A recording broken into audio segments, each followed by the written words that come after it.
summoned you here for a purpose.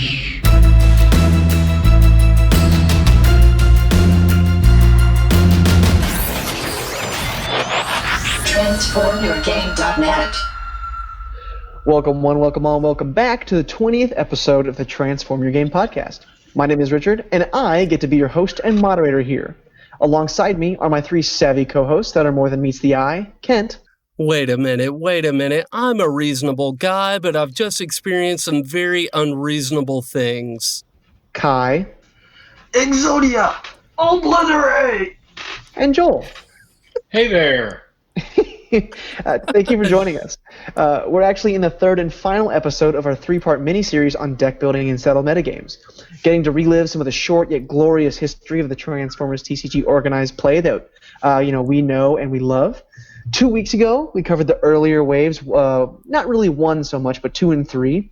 Last week, we went through the roller coaster ride that was the Wave 4 metagame, and this week, we've caught up to our real-world selves and are going to be covering Titan Master's Attack and what exists out there so far. Quick housekeeping time. Very little in the way of news in the TFTCG world out there right now, but pretty much every place that houses the game is active, at least online. Content creators are still chugging along, putting out some really great stuff right now. Not us. The community on Facebook, Reddit, and otherwise is active every day. The webcam games group in particular is still seeing a good amount of traction. You still have tons of avenues to engage with this game, and I just thought it would be nice to remind you all right there about that right now. And on another note, Kai and I are actually participating right now, speaking of engaging in the game, in a sealed tournament for Wave 5 that started just after release. It takes a little bit longer to run these types of tournaments through webcams, so as you can imagine, it's still ongoing, actually. However, of the nearly 30 players, both of us have guaranteed ourselves a nice little top 8 berth. I was lucky enough to take down my early rounds and be able to intentionally draw with my 4th and 5th round opponents. How did your Swiss rounds go, Kai? So the first 2 rounds was pretty easy, and then because I 2-0'd both opponents, I had to play against the other player who 2-0'd both his opponents in round 3, and that was Dan. And in my opinion, Dan had the scariest pool in the entire event, so that was unfortunate. So I had to fight my way to after getting smashed from him in the 3rd round. I had to play Stefan and had to really work for my top, but we're here, boys. That's awesome. Sweet. Actually, speaking of that tournament, you guys want to know something funny? Do any of you here remember me kind of taking out some of my frustration when we reviewed Megatron during spoiler season? Yes. Yeah. Okay. Well, on a different note, a positive note, he is an absolutely dynamite character to play in Sealed if you get the chance to. Attacking for base 7, especially if you can get any of the HP heads on him. I have Kreb in my pool. Let him survive. He is pretty nice. Anyway, a big shout out to the fellows over at VectorSigma.info for keeping a semblance of a tournament scene alive in times where that seems like a pretty difficult task to do, and for anyone else who's making the effort to do so. Another piece of interest for me, and I hope the rest of the team here as well, is actually the article that the TFTCG team put out this week. Scott Van Essen released, I guess it was last week by the time this is going to come out, released an article on stratagems and their inclusion in Wave 5, the design kind of motivation behind them. I was wondering if you guys got a chance to read it. If so, what you thought. I know that Drew actually asked us our thoughts on stratagems specifically when we interviewed him around Waves 5 release, so I'm just curious what you guys thought of the article and the content. I loved the article. I thought it was really cool to get a peek behind the curtain of the design process and what was kind of going through their minds collectively as they implemented that new card type into the game. I hope they continue to make more stratagems in every single set. I absolutely love them and the way it helps you have a more modular strategy in the way that you build your decks. I loved the article. Game design is really important to me. I think I mentioned that several times. Definitely offline to you guys, and I think probably a couple times when we're actually recording. But it was so cool for me to be able to just have like a quick peek behind there. I also thought it was a very well written article. Just another compliment out to the team. I thought that it was quick, but it hit relevant points. I didn't feel like it hampered anywhere or tried to conceal too much. Even that part where he did the there's this part during it where he did the little like fake redacted portion in one of his descriptions of a possible other mechanic. Are you saying Starscream didn't actually edit that? No, Starscream definitely edited that. That was definitely Starscream. Okay, I didn't want my fantasy destroyed. No. I just think Scott and Starscream were in it together. They were in on the joke. Oh, that was a bit okay. Yeah, it was a bit. That makes more sense. No. I can see where you would miss that. I can see that. But I loved that. I thought it was just a nice little throwaway joke. It brought some levity to a topic that was certainly not dry, but it was definitely like a little bit more serious, right? A little bit more technical. So that was cool. I think the listeners have waited long enough. Our topic, like I said earlier, is building and designing decks for settled metagames. This week, with a focus on Wave 5 play so far. As a quick reminder, we began with the premise on our original episode of these, that a settled metagame exists in the somewhat nebulous space on the spectrum between a new metagame and a solved one. The competitors have often identified some powerful contenders by the point a metagame is settled, and people looking for inspiration often have targets to aim for, whether they be specific decks they're trying to beat, or more axes, kind of like a more ethereal idea, but the type of things that games typically hinge on. The dust in these types of metagames has begun to settle, but normally there's still a number of undiscovered aspects or powerful archetypes that yet remain. Maybe even a really, really good deck that kind of comes into fruition at the late parts because it takes a lot of moving pieces and a lot of knowledge of the metagame to really find. Okay, let's get cracking. Kai, take it away, my friend. All right, so the beginning of the Wave 5 metagame, we're actually going to talk more about the spoiler season a little bit because one of the first ones we saw spoiled was Sky Shadow, and just from the offset that we knew the Wizards team was trying to make dual combiners work, and they definitely upped the power level of Sky Shadow, and from that kind of set the tone because we knew Sky Shadow was going to be strong because 8-fold 2 is kind of ridiculous, but getting Pierce 4 and never discount Ominous, but yes, Pierce 4 as well. But yeah, so from there we knew that it was going to we didn't actually know what it was, but it was basically setting the tone for what this set is, which is a lot of aggression, a lot of direct damage, and a lot of pierce, and that's been a lot of the things that we've seen as problems, quote-unquote problems, that other decks have to solve if they are not attempting to act on those axes. So throughout spoiler season, we saw powerful dual combiners, which is the Sky Shadow, and then we also saw the Titan Master mechanic, which is inherently powerful on its own. Some people may not recognize that immediately, but playing as a game with a Titan Master, you immediately recognize like how strong two characters in one is, and them being as modular as they are. But among all those new mechanics and whatnot, we've seen particularly three pillars arise from the ashes, so to speak, and that is Sky Shadow, Perceptor, and Horri-bull. And from all the various sources that we've seen so far of tournament results and videos, gameplay videos, and webcam games, and any way of interacting with the game, we've seen most decks include at least one of those characters. Why do you guys think these characters seem to shine above the rest of the field? Well, I think the first reason, let's look at the Titan Master perspective.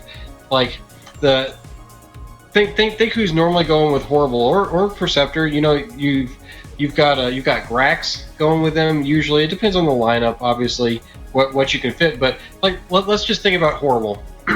First of all, you've got a lot of direct damage, and Horri-bull is 6 stars on his own, and then you put Grax on there, and he adds an extra 3 stars and an extra 5 health. So Horri-bull himself is at 14 health for 9 stars, which is really powerful. And then if you think about the addition of, it's a second character when Grax falls off. So we have another 5 health there. So we're looking at basically a 9-star character. If you look at it all combined, a 9-star character with 19 health. I think that right there is a big reason why Horri-bull or Perceptor holding Grax. Why everyone's decided that the health heads are the way to go. I mean, 19 health for 9 stars is Absurd. Unprecedented. I mean, like Beyond absurd. sure, absurd. I mean, I remember when Nemesis and his 16 health for 12 stars was, what are you supposed to do with that? That's ridiculous. Well, 9 star, 3 less stars, and 3 more health. I mean, that's really the reason that horri-bull is in my opinion the most powerful character. I mean, sure, it just seems so overpowered stat wise for the amount of stars that we're considering, and it's not just Titan Masters, it's really specifically horri-bull and Perceptor in that case, and Sky Shadow. The reason Sky Shadow is so big is the direct damage and all the pierced, and you get the extra head for 1 more star, so 15 stars, and you get this 20 health character, and that becomes another character that, and it's all the unstoppable damage with the pierce. It's just so obviously more powerful than the other characters that are out there. It almost narrows the field where you can only play those characters. I mean, you can't only play those characters, but if you're not including one of those characters or Whirl in your starting lineup, then you're really looking for an auto loss. Yeah. So I actually think that's a really good point on horri-bull. The health heads are almost unequivocally the best heads, right? Like I think that we can pretty much agree on that at this point.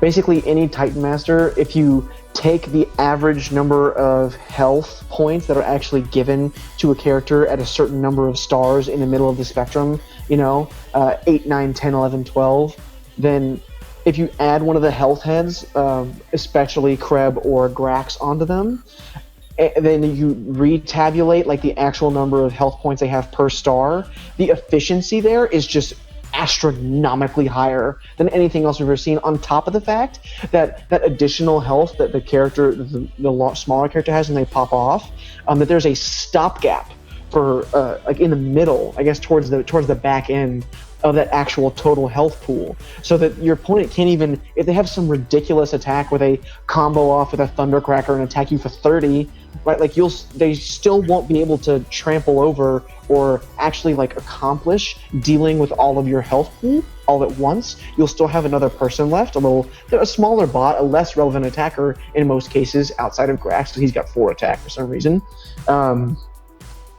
Or like Clobber, for example, is a really good attack when he pops off.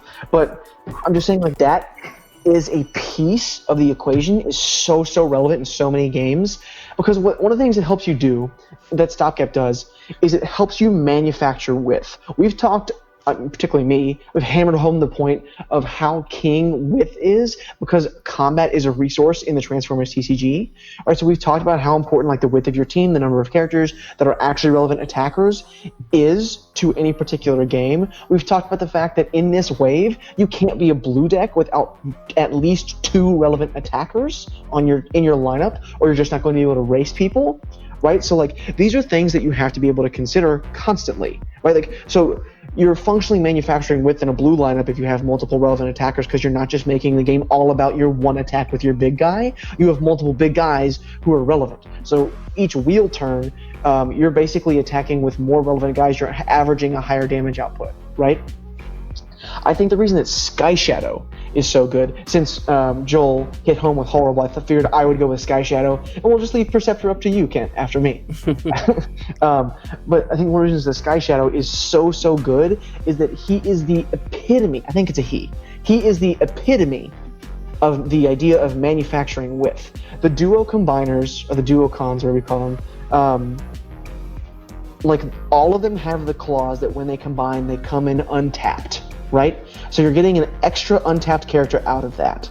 On top of the fact that because he has a head after he becomes combined, that means you're going to get another additional untapped character before another wheel turn. And that character, Ominous, is almost always a relevant attacker, right? He's guaranteed 2 damage unless your opponent's playing stabled cover or something, right? And that in and of itself is kind of mind-boggling, that you have 2 relevant attackers in the 4-power, bold 2 and nothing offensively of the pieces that combine into Sky Shadow, that they weaponize one of their deaths, or one of them being KO'd, to create another even more powerful attacker, and that attacker gives way to another powerful attacker or relevant attacker. That's just so much to deal with over the course of the game. The output that those characters have on average is absolutely well above anything else we've seen so far. Kai, you talked about the fact that they were really trying to make 2-part combiners relevant by pushing Sky Shadow. I really do think they nudged a number in so many spots over the course of that character. I feel like the tank probably had 3 power during a lot of the testing, and they nudged it to 4. And I think that the plane probably had 1 defense for a lot of testing, and they nudged it to 2. And my guess is that Sky Shadow had 7 attack and probably pierced 3 on Ominous, up until the point that they nudged those numbers up. And I think, I wish he did. I think he probably did 2 damage, because there are characters that exist in the game that deal 2 damage when they flip or combine, right? Like, you look at Thundercracker, you look at Nemesis Prime, both from Wave 1. Like, both those characters deal 2 damage. Like, that's an instance we have that exists in the game. I wouldn't even be surprised if that number got nudged up 1. My point here is that I think that Sky Shadow is so intentionally good on rate alone, because if you look at him, other than the 3 damage when he combines, that character is just a ball of stats, right? Like, they don't change much what the axis of the game is actually on, except for the fact that they don't have to flip. So the fact that there's a ball of stats that you never have to worry about actually flipping means that the constraint on your deck building, on your lineup, is only a matter of stars. You're only having to consider a matter of stars. You're not having to consider order. There are fewer cards that seem relevant in playing. They kind of like turn characters who are normally, it's a tough choice whether or not you're going to use their ability, because it relies on them being very flip intensive. It becomes very abusable or exploitable in the form of something like Perceptor, like Horri-bull, or even like another character who could flip something like that. I can't think of any other ones off the top of my head, but I'm sure that there are other ones that exist that way. My point is, I think that Sky Shadow is just very clearly the biggest ball of stats we've ever seen, and is the epitome of manufactured width within a lineup, regardless of the color of the lineup. And I think that is why he's so above the normal cut. Yeah, Sky Shadow's like absolutely ridiculous. One of the main things that really just hurts is like you cannot kill one of those pieces of Sky Shadow in one swing. You can't.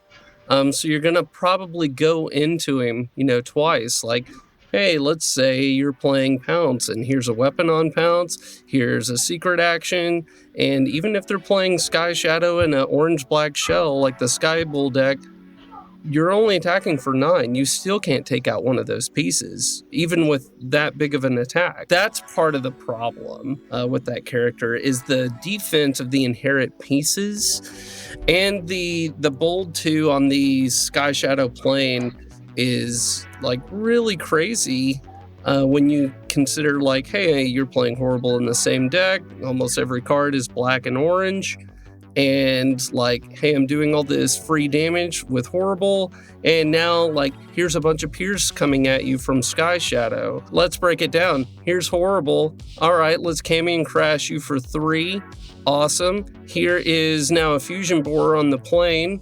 Cool, there's another point on your guy, so now there's 4, and now I'm going to flip Horri-bull and move another one to him. Okay, that's 5, and now here comes Sky Shadow with like 1,000,000 Pierce because of the Fusion Borer and all the orange-black. And it's just like your character is gone. Like, you got 1 attack with him, I hope it was a good one.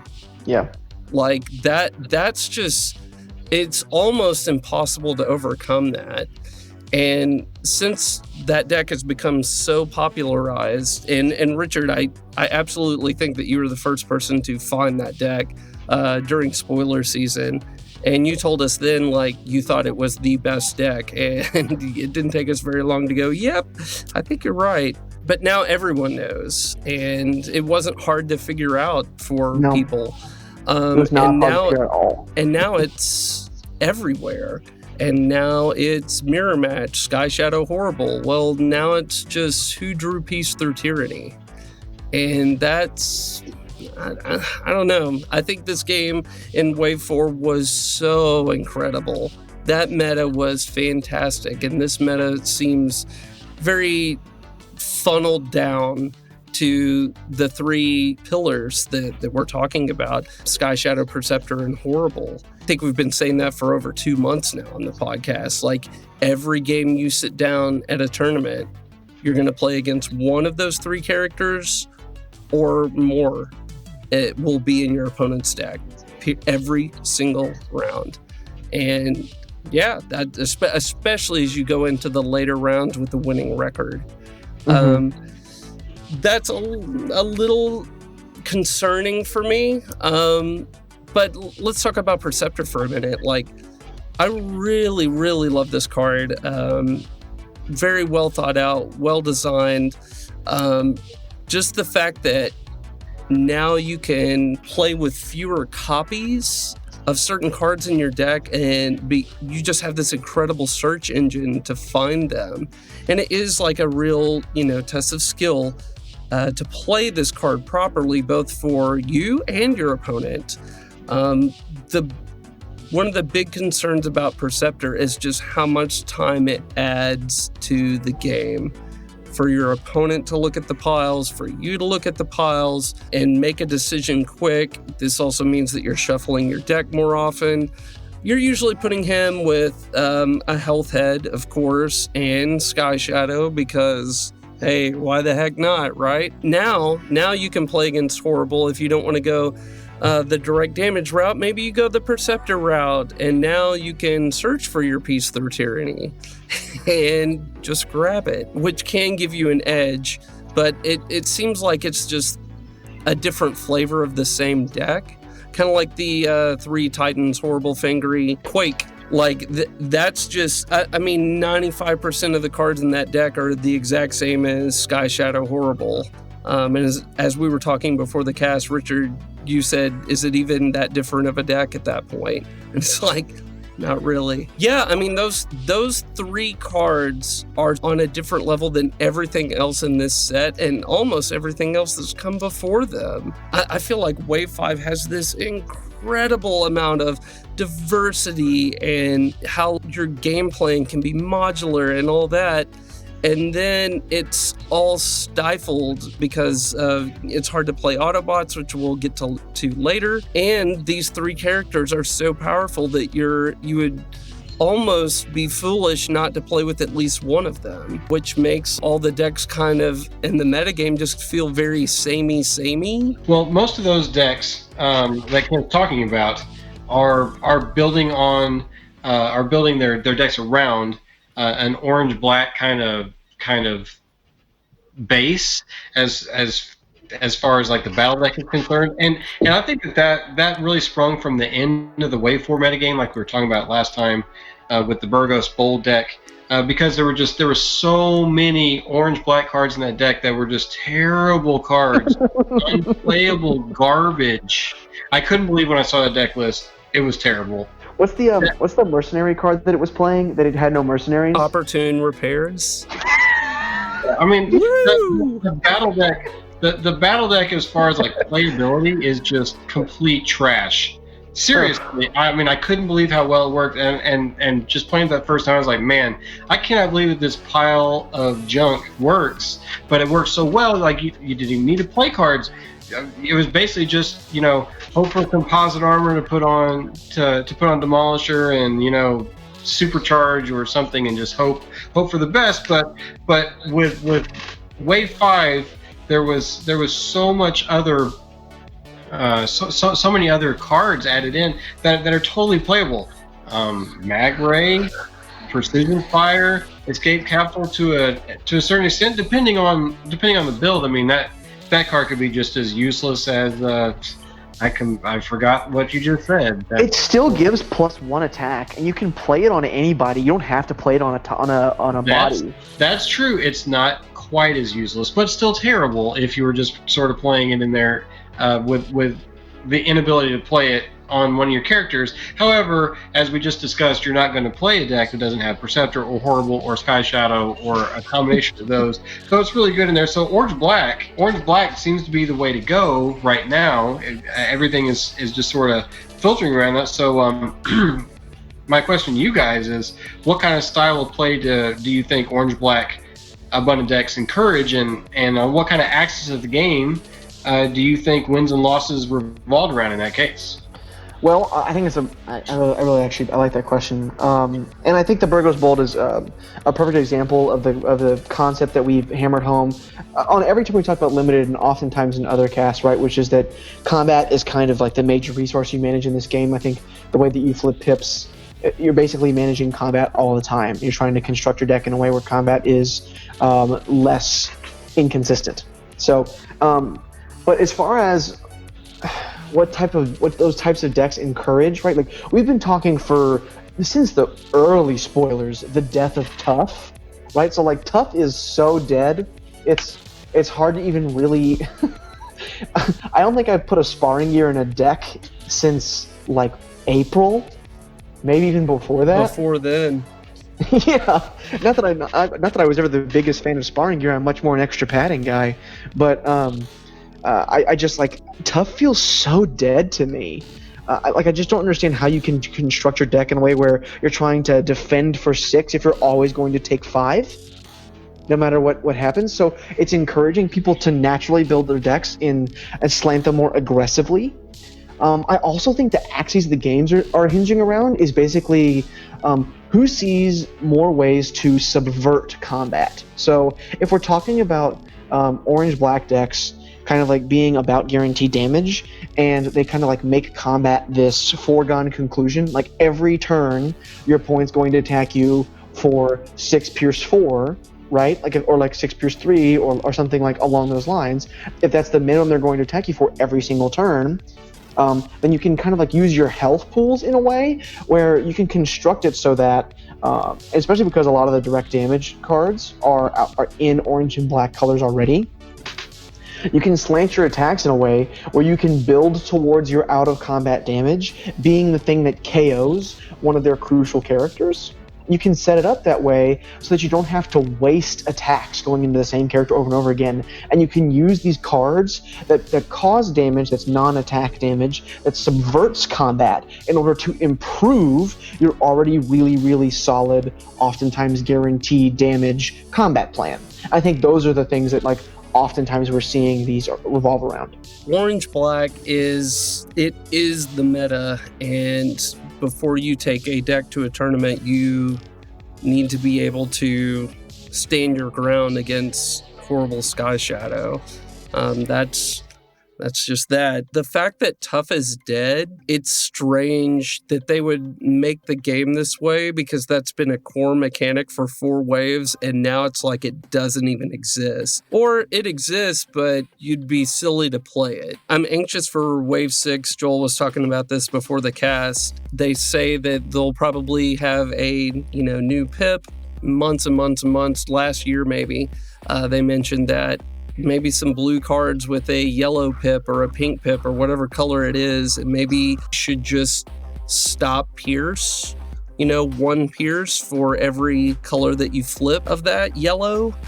Something like that, I think, would make things maybe stabilize and go back to normal. Because, yeah, this meta is just orange, black, swing for the fences as much as you can, bold, bold, bold. Acid Storm, would look great if he wasn't such a little dude that just curls up and dies, because he has no relevant attack. And they just burn him to the ground with horrible. Doesn't Acid Storm have 2 attack in bot mode?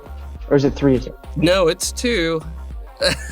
So, I mean, again, they're playing only orange and black, and horribles and both pieces of Sky Shadow inherently have 2 defense.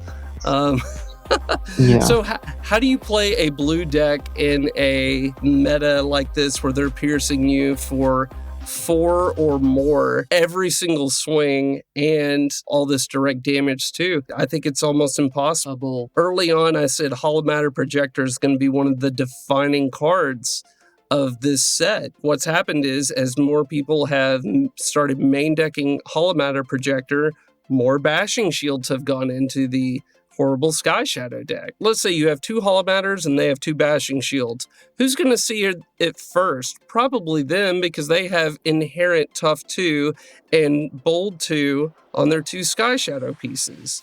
So like the moment you drop it, they've probably already picked up a bashing shield and it's gone. It's difficult to like understand what other style of play you're supposed to play right now to really be competitive against a deck like that. Well, so one of the things that I've been finding about this current metagame is that even regardless of whatever deck you're playing, blue, orange, or orange-black, you have to be aggressive, you have to be proactive, and you can't really just rely on just, oh, I'm going to play my Holomatter, and then I'm going to play my secret action, and then I'm not going to take any damage next turn, and then I'm going to get super powerful with my Perceptor, and then I'll just beat you down that way. You can't play that way anymore. You basically have to get as much inch as you can before your characters die, because your characters are going to die. It's not, there's no two ways about it anymore. There are so many axes of damage in this game now that are powerful that you cannot accept that you can only hope to limit it as much as you can so that you have the upper edge by a turn or something. So basically you have to get more aggressive, and that's not something a lot of people like, because it can be very frustrating because you feel that you have less time to react to or prepare for a situation, and it definitely hurts people who like can't think ahead, because then it's like, oh, if I don't plan my Holomatter correctly, then I just lose it, and then I just take a bunch of damage that I could have prevented if I was able to think ahead or something. But even that is like, then you have to worry about things like Belligerence or something like Sky Shadows attacking after a PTT. So it's like all these avenues besides just orange black is making it to where you have to fight for every inch that you can get, or else you will not be able to just stand up in this metagame. And it's it's a back and forth for me. I don't mind it as much, but yeah, it's definitely something we haven't seen in the game for a bit of a while, if ever. So yeah, one of the other defining traits, so we talked a lot about orange black pips, right? I mean, I think one of the other traits, and we've been talking about this for a while, probably since spoiler season, is just how much direct damage, non-attack damage exists out there. It's always been good, right? Like even back in as far as wave 1, people were playing zaps in their bug lists, which I think was a way to break the mirror against Scrapnels in order to make sure that he didn't take 3 attacks. And that card was terrible, right? But I think one of the cards that was defining in that wave was One Shall Stand, One Shall Fall. And then probably the most expensive rare out of wave 2 was Marksmanship, a card that was an absolutely powerhouse inclusion for any blue deck, given that ranged characters were so good in the first place. All the way through wave 4. And with the advent of wave 5, that card has fallen off, certainly, right? Because there's so many characters who are not going to be in their bot mode because they either don't have one, or they can't flip Sky Shadow, or they they want to be in their alt modes while they're doing things. The Airstrike Patrol and wave 4 Springer come to mind. So while Marksmanship was one of the defining cards of the wave 4 metagame, and a key piece in wave 3, we've gotten a lot more options for non-attack damage. What do cards like Mag Ray, like Magnetic Dysfunction Ray, Cambion Crash, Sturdy Javelin, and the character-based burn damage make you weigh heavily in terms of deck construction? What kinds of teams maximizing what angles of attack seem necessary for you to build with when you're facing that? Direct damage is a really major way to try and beat the opponent as quickly as you can, or set them off base at the very least. Been trying a Pounce Night Racer and Perceptor deck.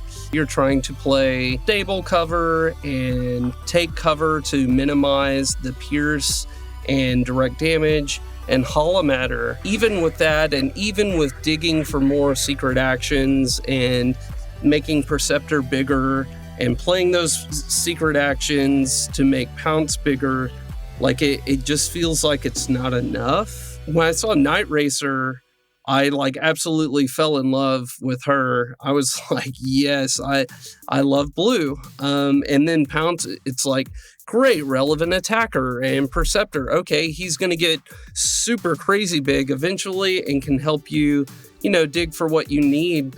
And that deck can hold its ground versus Sky Shadow Horri-bull, but it's just not enough to consistently beat it because the direct damage is so high. And I've experimented with other, characters in the slot of Perceptor to varying degrees of success. But the fact is like once you kill Sky Shadow, a Sky Shadow piece, well, there he is. And now every character you have that is tapped once Sky Shadow combines is dead. Whichever one they want to attack is gonna die. Name a character, they're gone. That's just what happens when they get to attack with that character. I think a lot of people, because there aren't enough tools to combat the pierce and direct damage, they're kind of like, well, if you can't beat them, join them. And I think that's why so many people are just cloning that deck and going off with it. And then it's just like, what flavor do you want? Do you want the Fangery Horri-bull Quake deck or the Sky Shadow Horri-bull deck or the Perceptor Sky Shadow deck? Because there's a lot of direct damage and pierce in that still. So right off the bat, when we're taking into consideration burn, Hollow Matter is probably just going to be in your deck regardless. There are a few decks I can think of, cards that cannot afford to play it because they just don't have the time or luxury to play an armor when they need to be attacking or searching for their untap or something like that. But I think Hollow Matter is the base that you should at least prepare for, and one for the side for specifically Horri-bull and all that cool junk. But Hollow Matter has been gaining a lot of popularity, but also things like Reflect Damage, we saw that have some success, as well as Take Cover is also starting to become very popularized, and a lot of people are starting to play copies of multiples in their decks. And it's that's the type of thing that you have to start considering, because you are going to take direct damage, but if you can make it a turn to where only they're taking direct damage, like Horri-bull or their Quake or something, then that could give you the edge. So if you just want to look for opportunities like that, where even if you're the orange deck, you could play a copy of Reflect Damage or something, especially if you have an Autobot like Parsec or something in your lineup, then Reflect Damage is just fantastic against Sky Shadow. So you have to take steps like that in order to help combat this burn. Yeah, so about the subject of direct damage, what I'm thinking about when I first start putting my lineup together is just raw stats, raw amount of health. Mm-hmm. So when I'm doing that, I'm looking for how much health can I get. So I look at someone like Whirl, and his 12 stars with 15 health. And I mean, he's got 0 defense, but who cares, because you can't block anything anyway, right? So I mean, Whirl was really good. 15 health for 0 defense, 12 stars. Okay, so seriously though, after just reiterating how terrible Whirl is, I like to actually, I think a good place to start, and I've gotten some pushback on this in the group, but I really like to start every lineup that I build, and this is not a meme, I'm not trying to make a joke, I'm thinking about starting with Motormaster as my first character, and then working with 20 other stars. And my line of thinking is that if Grax is a good card, which he is, Grax is a very good card. You're paying 3 stars for 5 health on one of your characters. What you're doing with Motormaster is basically paying 5 stars for 8 health for all of the rest of your team, and protecting the rest of your team from all the direct damage that's out there, because they can't target anybody else. It's possible your opponent can make a mistake and decide to try to deal damage to somebody else, and then it's even more health because Motormaster won't let them do that. But Motormaster, while he can get burned down really fast, he's covering the rest of your team with 8 life worth of direct damage protection. Plus, he's a Decepticon, which gets you around Mag Ray, because I'm also, with things like Mag Ray out there, I'm really trying to build my team with only Decepticons in mind, because Mag Ray is such a prominent card because of the pip colors on it, and because it just doubles up on Autobot. So if your opponent is unfortunate enough to start someone like Whirl, that they're just taking extra damage just because they're playing Whirl. Another reason that Whirl is very good. It takes extra damage from Mag Ray. So I think that starting with your lineup with Motormaster is a safe place to start, just to protect from all the direct damage, because yeah, direct damage is just a huge deal right now. I think it's interesting you brought up the health portion there, Joel, just because that's the major thing that I've been doing. We talked about the death of Tough in the previous point, right, on orange-black cards being everywhere, and I think that if Tough is dead, how do you play defense, right? How do you play defense? Even if you're in the aggressive role, sometimes you're a slightly bigger aggressive deck, a slightly slower aggressive deck, and maybe the way that you employ that is by you really just max out on the actual raw HP of your characters, right? So one of the character combinations I've been trying so hard to make work is Fangry with Grax as the head. Now, I know that a lot of people when they first saw Fangry were looking at him and saying, if you put a 1-star head on him, he's 7, he's just a 4-bold 2 with a 1-star head. But the reality of the metagame is there are no real characters outside of the occasional Night Racer who are less than 7 stars. So he's rarely attacking, if you're ever on the draw, he's rarely attacking into a character with the bold 2 until after Sky Shadow has already combined, at which point most of the damage is done, right?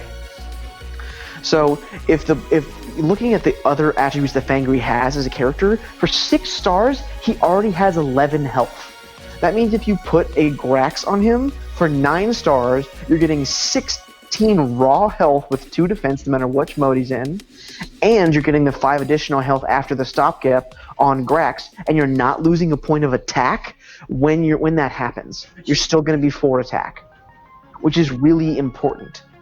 One of the other things you can do is, if this isn't a defensive deck, when you flip Fangry into his body mode, which is an ability that most of us have discarded, he gets a tough, so he gets inborn tough. You don't have to play it in your deck, but you can dig through your deck when you're being attacked by smaller characters for green pips. You can minimize damage to the pierce damage without having to waste an upgrade to do so. Which is in and of itself still powerful if the flip demands of the rest of your team are not super intensive. I've been trying to get that character combination into a lineup that has powerful characters alongside him, and doesn't give up relevant attacks to do so. And my only problem with that is I keep feeling like I have to push this deck into orange. I can't play it blue, even though I want to naturally be defensive, because if you're just playing it blue with the occasional oranges, you're attacking for 4, maybe 5 with Fangry himself, and that means you're spending 9 stars on a character who's never dealing more than 3 damage on each one of his attacks, and that's just not really doable, right? Unless you are spending actions and upgrades to pump them every single turn, and your whole deck is actions and upgrades that pump your characters, you're just not going to be able to out damage people, even with that enormous pool of health across your team. Even if it's a theme you're trying to maximize across the team, even if you're upwards of 45 health somehow, that will still be a problem that you're facing. And that's one of the things I find frustrating when I'm trying to build here. But it is one of the axes I believe that there's still room for us to develop on. Y'all feel me on that? And one thing that I think we are all kind of talking about is what we should be looking to answer when you sit down for a game in the Wave 5 meta. Obviously, direct damage and pierce is what has been a reoccurring theme. How are we going to answer that? And what are you going to play to get around those objectives of your opponent to, just burn you down and pierce you down with unblockable damage? One thing that's really kind of harrowing for me is the fact that it almost feels that outside of Perceptor, Autobots don't exist in this meta. Like in, Wave 2 and Wave 3 meta until they banned Press the Advantage, Decepticons were nowhere. They just, it was like half the characters you couldn't even play them. And now it kind of feels like it's the opposite of that between Mag Ray and especially Sky Shadow. It's really, really difficult. Like, you have to have, like, if you're playing Autobots, have at least one reflect damage in your deck, because you're going to go up against Sky Shadow quite a bit. And that is a really good counter to his, 3 burst direct damage when you kill one of the pieces. And so I think that that's pretty important to do. And I guess given what we've mentioned so far in this cast, and, the context from what we've played with in our own experience, either through tournaments or playtesting on our own with each other, what is one thing that each of you consider the imperative focus when building a deck to compete in this metagame? So with I'm going to talk about blue decks and orange decks, because I think the orange decks and black decks can largely fit the same strategy. But for blue decks, it's basically, I feel you have to play better attack pumps now, like Leap into Battle and Grenade Launchers. I think you probably have to play. Showing Off is fantastic with Perceptor because it fulfills both that role and gets you more cards. Mm-hmm. So I think that's already a good fit for Perceptor, but also just Leap into Battle is basically a showing off for one turn on Perceptor to some degree. So I think you have to take those aspects, or if you're going like with the Pounce route, then Brainstorm or ways to play more secret actions and get his attack higher, or Pep Talk with Crankcase or things like that to basically just increase your attack threshold on your side faster and more consistently. While on the orange side, I think it's more about both sides can swing for 20 Pierce 16 or whatever. That's cool, but I think at this point now I've seen some people attacking things like not just counter espionage, but espionage, so that they can get rid of their opponent's piece of tyranny or game swinging cards and just basically try and attack them on a different axis that most orange decks don't normally attack on. Or they can go into the route of just being wider with a different set of tools, like Blaster, for example. Blaster is technically 4 wide, but he starts 2 wide, so the direct damage doesn't affect him as much on the immediate outset. And as he starts deploying more characters, then he gets additional plays on top of the fact that he adjusts to his 4 wide normal length. So the 2 characters that are under him, you can't even touch him yet, because you have to wait for them to deploy, and then the characters become relevant attackers. So those type of angles are places where I'm at currently with this metagame. What about you guys, Joel? Yeah, the thing that I think you want to do is you want to try to not let your opponent do what they want to do. Like, if you're running hollow matter projectors in your deck because you're afraid of all the direct damage, you're basically just sort of playing into what your opponent wants to do. Like, sure, if you play a hollow matter projector on one of your guys, then they'll just direct damage another one. I mean, they'll go, oh man, that stinks, I can't get this guy. Oh well, I'll get that guy. The total life of your team is still going down. So hollow matter projector doesn't really help that much. The reason I was talking about Motor Master is because they must direct everything to that area, so you're really disrupting their plan. So it's basically like adding 8 life to your other 20 stars worth of characters. The other angle I'm really thinking about focusing on is things like supporting fire or using Razor Claw, so that you can attack whoever you want, because they're trying to protect specific characters that really work to their strategy, like Horri-bull. They're not swinging out with Horri-bull right at the beginning, because Horri-bull isn't who they want you to attack. The more damage you deal to Horri-bull, the less direct damage they can deal to you with him. So things like that are the way that I think that the metagame needs to head, so that you can knock your opponent off of their axis that they want to play on. Because, like I said, when you're playing things like Hollow Matter Projector just to counter them, they can easily re-counter that with things like Bashing Shield, and you're playing right into their strength by not actually applying pressure, but trying to decrease their pressure, which isn't going to work. That's how I would go about doing that. Or since the metagame is at least to this point, so orange black heavy. No one's playing blue, so the main. Okay, no one's playing blue is not true, but the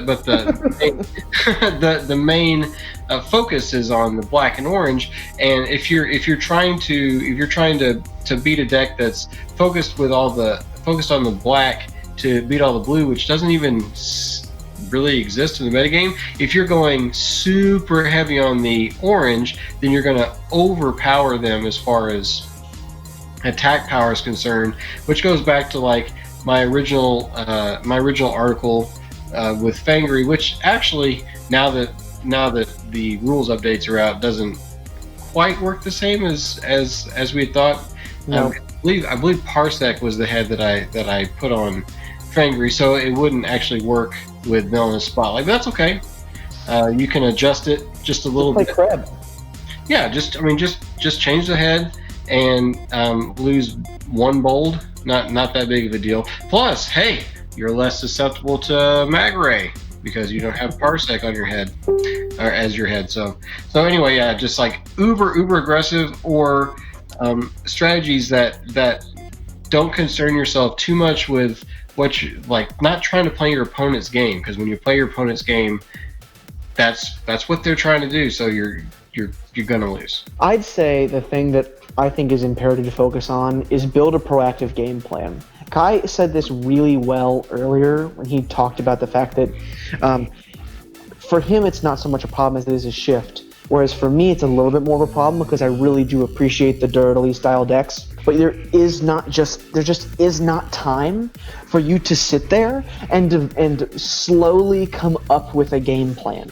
If your deck is not optimized, but if it's not aimed to be doing a specific thing every single game in a reasonable time frame, there is not space for it that we've seen so far. I'm happy to be proven wrong by anyone out there who takes this as a challenge, but I'm just saying, in my experience thus far, I have not seen there be time be able to be carved for you to build some kind of long-term game plan. One of the proactive things that I really have interest in exploring further is the EMP wave deck that plays Springer and Kinetic Converter, or is it Conversion Engine? I think it's Conversion Engine. A conversion engine that seeks to basically play a copy of EMP Wave at the end of every one of its turns and functionally eliminate combat for its opponent, so that they always get to attack on the wheel with a character who normally has Pierce or something like that. I think that is a really, really strong proactive game plan. If you're just limiting the damage output on the opposing team to what Horri-bull is capable of doing, he will oftentimes kill. He will mostly KO himself before he ever has a chance to really deal with your problematic cards. So that's an archetype that I'm looking at exploring further. I'm also looking at exploring decks that present like a really, really high ceiling for their performance. Believe it or not, I've even brewed a couple of decks recently that have the card All Out Attack in them. And yes, your microphones are working correctly, your speakers are working correctly. You heard me say All Out Attack in a serious, non-meme way. But just in the idea that if you're playing a deck that has naturally more width than the Horri-bull decks, that what you can do with the Sky Shadow decks is that you can eliminate the effect, the quote-unquote manufactured width of the combination of Sky Shadow by focusing all of your attacks into that character and reducing them from the two pieces into just Ominous, at which point the game should be relatively easy to win. It's functionally like building a PTT, but utilizing a different resource.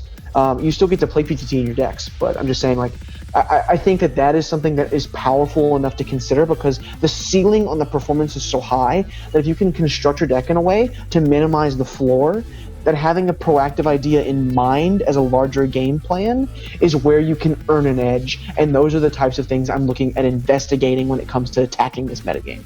I mean, one of the things that we haven't talked about much, which I kind of find weird actually, is the fact that, you know, we're not really talking about targeting this metagame with anything we've seen before Wave 5. You talked so much, Ken, like several times, about the breadth, the diversity of interesting cards and characters that are presented here.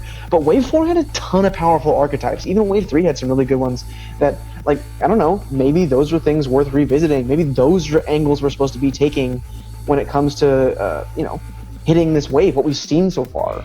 What do you guys think? Yeah, so for me, I've seen a lot of these decks. Like, I think part of the reason why we haven't seen the older decks of past come back to fruition is because just the lack of events altogether have kind of restricted how much time people have to play and experiment. So tournament now, like, there's generally like two major quote unquote tournaments, which is the Vector Sigma tournaments, whenever they do their thing, or the Corona Cup / Freedom Cup. Both of those usually take about 2 to 3 weeks because of it's online. You have to schedule your time with your opponent, and then you also have to play the game and then report back, and that can take like upwards of 3 to 4 days depending. So you're playing with this deck for like weeks on end, so you don't really have time to explore or play an old deck. You want to play something new. So I think that exasperates the fact that we're seeing Titan Master decks, why we're seeing Sky Shadow, Preceptor, Horri-bull, why we're seeing those stuff, because you have to play with something for that week. So why not just play something that you can tell is new and strong from the outset? So I don't think any of the old decks without like a ton of tweaking can really compete. Like, I think Blaster and Galaxy are probably like two of the best decks on that axis, as well as to some degree Airstrike if they don't care to play Tripwire. So it's kind of just hard to do that, as well as Titan Masters just being such a fantastic new mechanic that it's kind of just pushing out traditional characters in a sense as well. For those that don't know me so well, I'm not super tech savvy. I guess that there's my age again. I'm one of those like, back in my day we didn't used to do things that way. So that's why I haven't been trying to partake in any of these webcam tournaments or anything. But the way that I'm trying to integrate the older decks, I mean, like, I already talked about an older deck going into this wave. I mean, like, I put out an article about it. It was the Airstrike Patrol, just sort of integrating Fangery in over that old Optimus Prime dude that just gives everybody bold. I mean, who cares about that when you can make one guy really big with lots and lots of bold all just on him, just bold 5 on turn 1. That sounds awesome to me. But so there's the Airstrike Patrol, but I was also thinking about Blaster, because obviously I have an affinity for Blaster. He's an aggro deck, but the main reason I've been sort of steering away from him is just because he's an Autobot. And like Kent was saying, I'm trying to avoid Autobots because of Magray. I mean, Magray is not press the advantage. All right, it's not, but it would be if it had a green pip. I mean, it would be if it had a green pip. It's just that sort of card that just says, hey, do this. Oh, by the way, if you're playing Autobots, I hate you. the way that Press the Advantage said that about Decepticons. Sorry. So I'm trying to steer clear of Autobots in any kind of deck that I would be building for any kind of tournament. And the last thing I'm thinking about, a third kind of like bringing an old deck to the new meta would be to like take the Galaxy Prime deck that was so prevalent, maybe the one that ran Thrust, or maybe the version that Dan was playing in EI, and take out Optimus Prime and swap in Whirl, and you have God, you have a lot of extra star cards to work with for whatever if you want to do some lucky dodges or something just to see what happens. Wow. Yeah. So he's got me so many times this episode.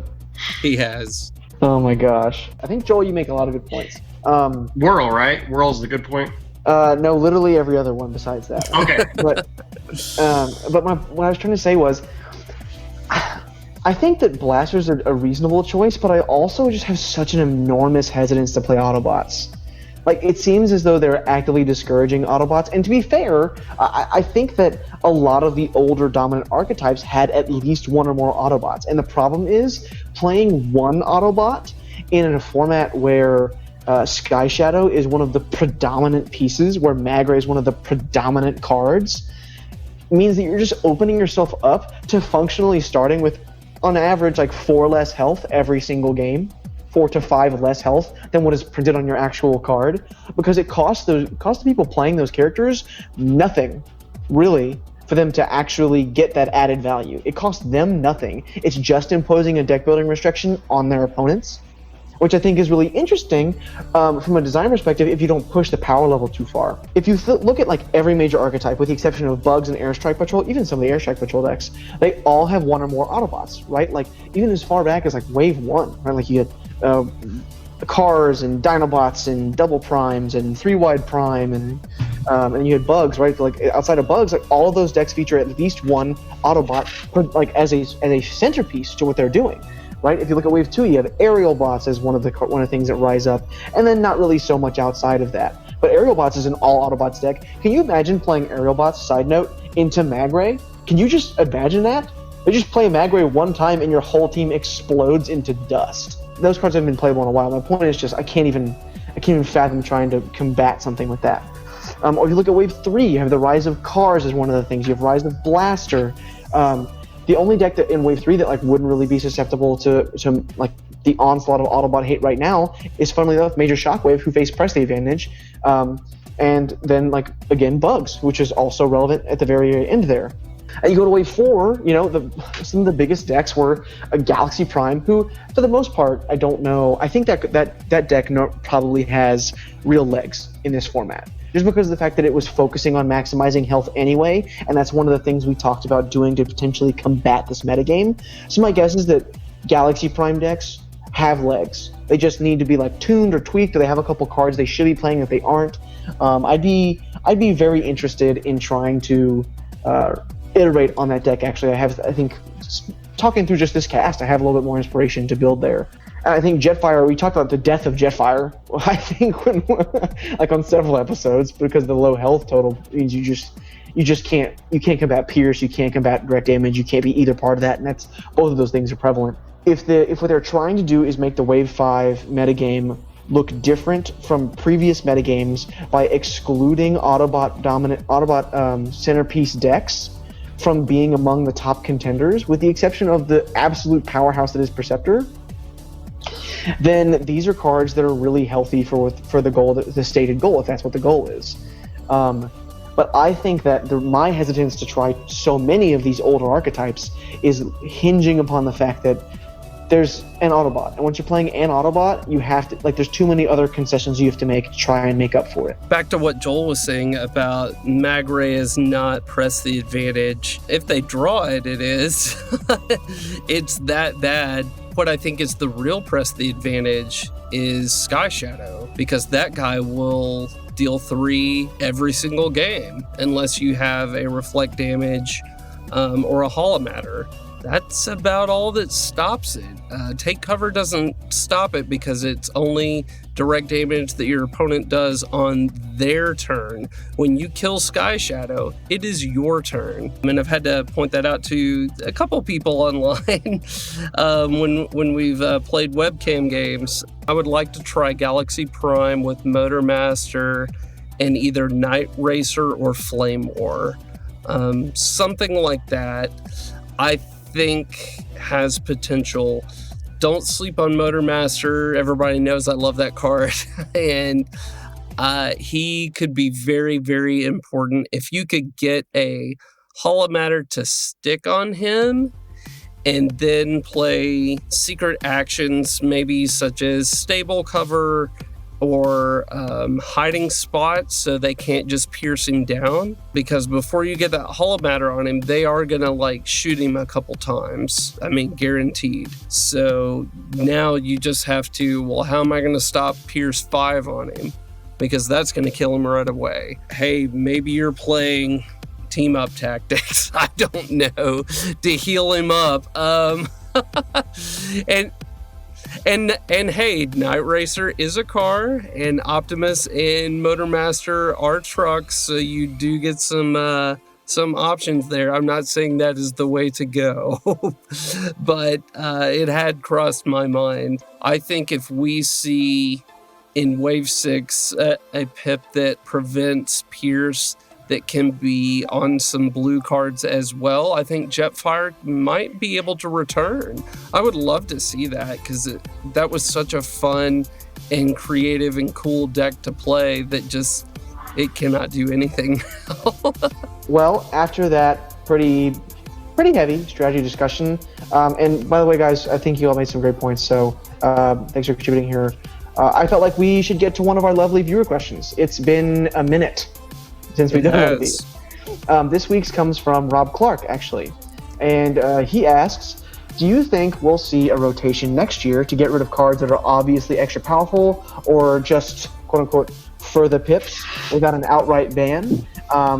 So I guess whether we see a rotation before a ban or a ban before a rotation, like, for example, Peace Through Tyranny, Security Checkpoint. I don't think that we're going to see one as close as next year, and this is all my opinion. We have no insider information about this.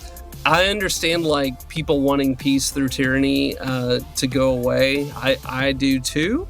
And Security Checkpoint, it wouldn't bother me. And if they replaced them with another double orange and a double blue card that weren't quite so game swinging, I would be cool with that. I don't know that we're going to get a full set rotation, though. The players are probably not ready for that, because this is a conversation that comes up a lot when you're just talking to people between rounds and tournaments, or after the tournament when you go get a meal with some people you haven't seen because they live across the country and you only get to see them at tourneys. It feels like it's too early.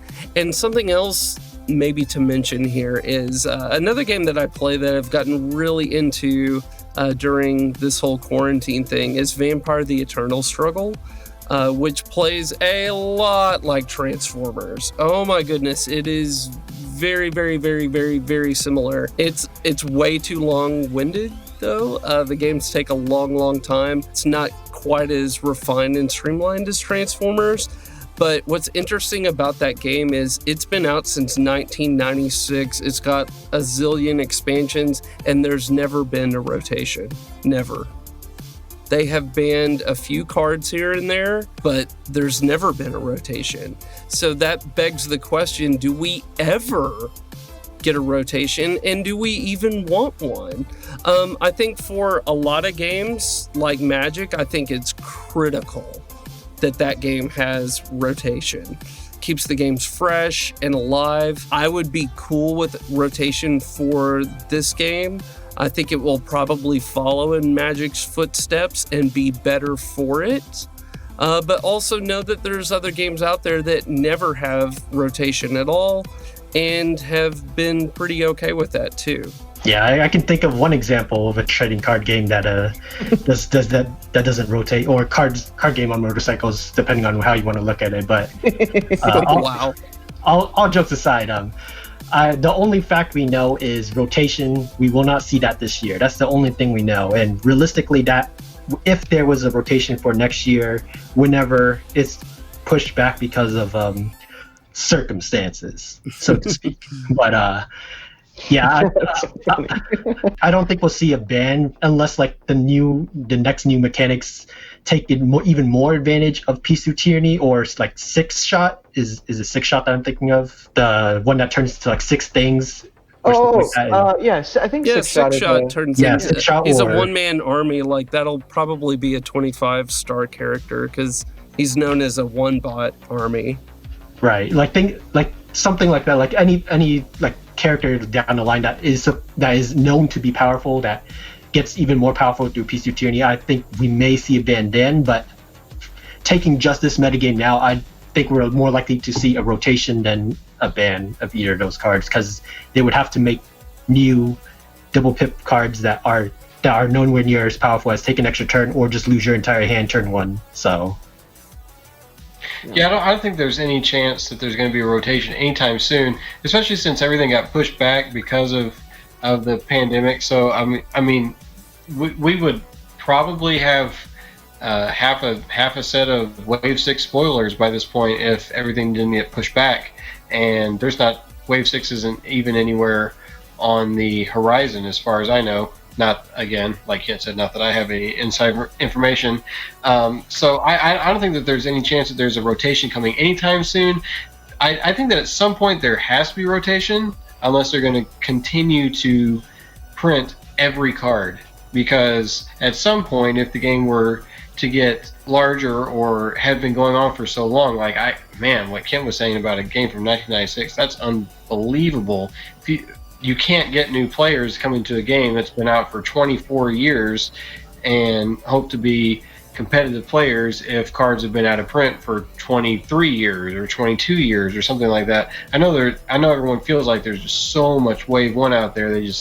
They can't trade away their Wave 1 cards because everybody's got everything. Well, that won't be the case forever, especially if we have a bunch of new players. So there have to be a rotation at some point unless they continue in perpetuity having all these cards in print. So I think that it's much more likely that something that's so degenerate or that can be degenerate like Peace Through Tyranny would see a ban at some point, or at least some sort of errata that says that there's no text on the card. Like, that card would still be playable if it had no text on the card. Like I was saying in the last cast, through the first maybe 3 waves people were playing it, it might as well have had no text on the card. It was just there for the pips. So errating cards like that, or cards like Whirl that are obviously totally degenerate. God almighty. are really the way they're gonna have to handle cards like that. I mean, Peace Through Tyranny is not degenerate, but basically every degenerate thing that's happened in the game so far, like infinite combos and things like that, that none of those decks have existed without Peace Through Tyranny. Amen. I mean, the COG combo was great, but what made it really stupid was that you could, if you went second on your first turn, you could Peace Through Tyranny and the game was over before your opponent ever got to play a card. They got to flip and swing, and good game. Trust me, I know. Yes, you do. Hey, one more thing about Vampire: The Eternal Struggle and how they're able to not rotate. They have characters in that game just like we have bots in this game. They're put into 5 different groups, and there's, zillions of factions in that game, whatever. But you can only play group 1 and 2 characters together, or group 2 and 3, or 3 and 4, and 4 and 5, and then they reprint all the time. So that's how they're able to have like an evergreen card pool that never goes away. You just keep getting more options, but they're very careful about like, okay, well, this would be obviously broken with 1 and 2 level characters, or group characters, I should say. So we're going to put it as a group 4 character. And the group does not designate its strength either, just so you know. But something like that does work.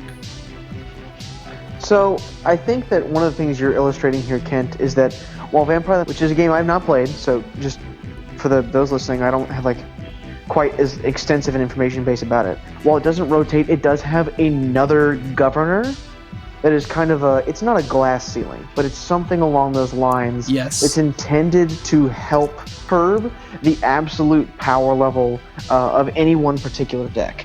I think the problem with Transformers is there isn't any type of governor like that. You can't just play Autobots with Autobots. You can't just play Decepticons with Decepticons.